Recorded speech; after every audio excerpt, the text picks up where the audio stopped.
What's up, family? How you guys doing today? I'm here with Milky Tech, and look what I got my hands on, the 6900 XT.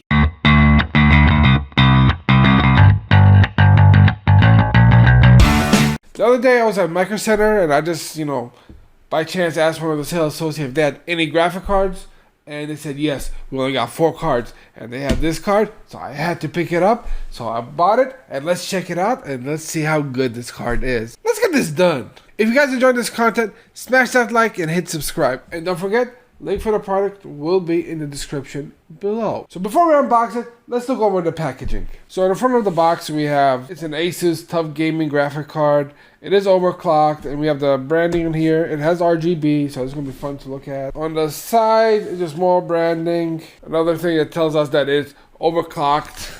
So at the bottom we have some system requirements. We need 2 8-pin PCIe power connectors. So on the back we have some more information about the card. We have some minimum system requirements. Of course, you need a PCIe slot. You need at least 850 or greater power supply.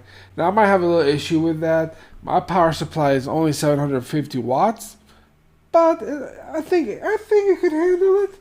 If not, I have a 1200 watt up there sitting on the shelf, ready to come in for the rescue. You need at least 8 gigs of RAM, a 64-bit system, Windows DirectX 12 and Vulkan support, and of course, it is VR ready. If you want a little bit more in-depth information about the features this card has, I did a video when it was released, and the link will be right here. Some of the features this card has: hardware ray tracing, DisplayPort 1.4 with DCS, HDMI version 2.1 VRR, AMD Fidelity FX, FreeSync, and of course the Radeon softwares. And this card is the upgraded cooler card from the stock, so you should be able to push the card even more to get higher clocks. So let's unbox this guy. A small incision over here should do the trick. Ooh, I'm so excited.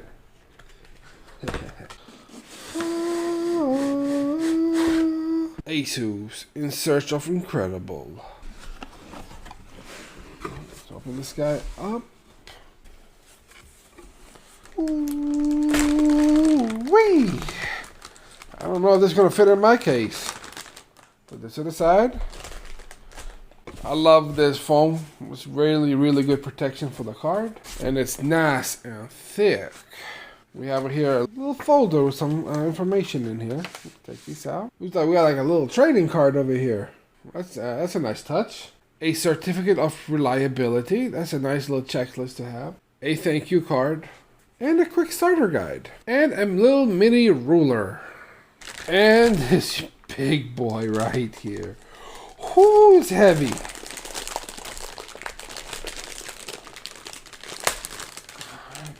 Tape off. Remove the card from the anti-static bag. And here's the card in all of its glory. Ooh. Look at that heatsink. This card, I could only imagine it to be an overclocking beast. This kind of card, you gotta keep the plastic on. It's just too damn expensive. So let's just go over the card itself. On the front side, we have our 2 8-pin connectors, a view of the heatsink, and our logo. If I'm not mistaken, these are RGB logos. On the back, we have a huge backplate. It's a really nice little touch to it. On this side, we have our X16 slot. Not much on this side. And over here, we have 3 display ports and 1 HDMI port. And over here, we have our 3 fans for optimal cooling. So let's slap this guy inside of my computer. I'm going to show you guys how to install it, and then we'll get into some benchmarks. Alright, so the first thing we want to do is take off this old RTX 2070. And this is the card I'll be comparing it to. First, unplug the DisplayPort connector, unplug the power, and always make sure that your power supply is off. Next step, you want to take off these thumb screws. And next is a little tab back here. You want to push it out, and then the card will come right out. Alright, next step is to install this big boy in here. Now let's push in the graphic card to install it. And this guy is a really heavy graphic card. And now let's put our screws back in. Now I know these are thumb screws, but since this card is really heavy, I'm going to go in with a screwdriver This way I know the screws are secured in. Ooh, look at that boy. Alright, now just a reverse process. Let's reconnect our power connectors. Connect our display port, turn the power back on, and let's see if it'll turn on. Alright, computer is booting. Now into benchmarks. I'll let you guys know if I had to put the 1200 watt in. Alright, so one of the first benchmarks we ran was 3D Mark, and we ran all the 3D Marks: 3D Mark Strike Ultra, Port Royal, and Time Extreme. And as we can see here, the 6900 XT blows the 2070 Super out of the water to a point even over double the performance. That is awesome. Our next test was the DirectX ray tracing in 3D Mark, and we can see here the 6900 XT does much better than the 2070 Super, achieving almost 26 FPS versus the 28.28 FPS. And the next test is kind of weird, where the 2070 is doing much better than the 6900 XT in Cinebench. I'm not sure why this is. It could be a driver issue. I did notice some stuttering.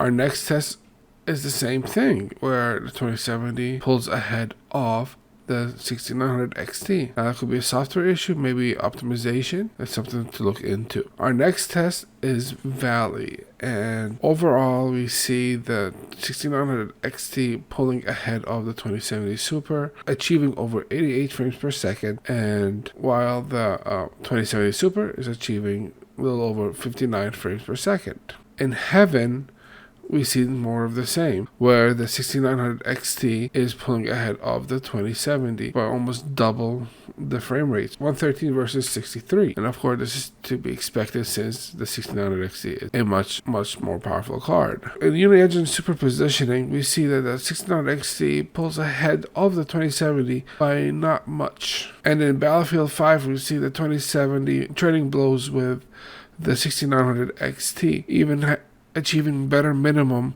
frame rates, making it more playable on a 2070 Super versus a 6900 XT. Now, this could be a driver issue. And we see more of the same in Borderlands 3, where they're essentially neck to neck with 45 FPS versus 46. That is within margin of error. And in Crisis, we see the 6900 XT pulling up ahead with an average frame rate of 55 versus the 2070's 41. And in Doom Eternal, we see more of the same, where the 6900 XT maintains its crown. We're achieving 284 frame rates versus the 127. Our next test is very interesting. In Grid 2, the 2070 Super beats the 6900 XT outright. And in GTA 5, the 6900 XT gets back its crown, achieving almost double the frame rate versus the 2070 Super. In Mass Effect Andromeda, we see it just trading blows with an average frame rate of 61 for the 2070 and 59.9 for the 6900 XT. That is within a margin of error. And in Remnant, we see the 6900 XT pulling ahead with an average of 90 FPS versus 71 FPS on the 2070 Super. And in Shadow and Mortar, we see more of the same, where the 6900 XT does much better than the 2070 Super. And finally, in Tomb Raider, we see the 6900 XT outright beats the 2070 Super 110 to 57.2 FPS. Now, some of this discrepancy could be because of a driver issue, and that is something to look into the future. Overall, this is a great graphic card. My 750 watt power supply was enough to run the graphic card, so even though they say 850, if you have a high enough quality 750 watt power supply, you should be able to get away with it. Overall, of course, I've noticed an increase in performance from my 2070 Super versus the 6900 XT. That is to be expected. This card is a very powerful card. It is a very big card and it's a very heavy card, so you might want to use a kind of a GPU support, just so that it might not fall out and rip the motherboard in half. And be careful, if you're transporting this card in your case, be careful because it is a heavy card. overall, it is a really, really fast card, and I enjoy using it so far. Now, I've noticed some kind of hiccups in Borderlands 3, where it would just pause and then it just go over 100 frames, and then pause a little bit and go over 100 frames. Now, that could be maybe a driver conflict issue or something. That is something I'm going to have to look more into depth. You get 2 thumbs up for this card. If you guys enjoyed this video, smash that like, hit subscribe, and ring that bell so you get notified when I release my next video. If you guys have a question, comment, or want to say hello, drop it in the comments below, and I'll see you guys next time. Peace.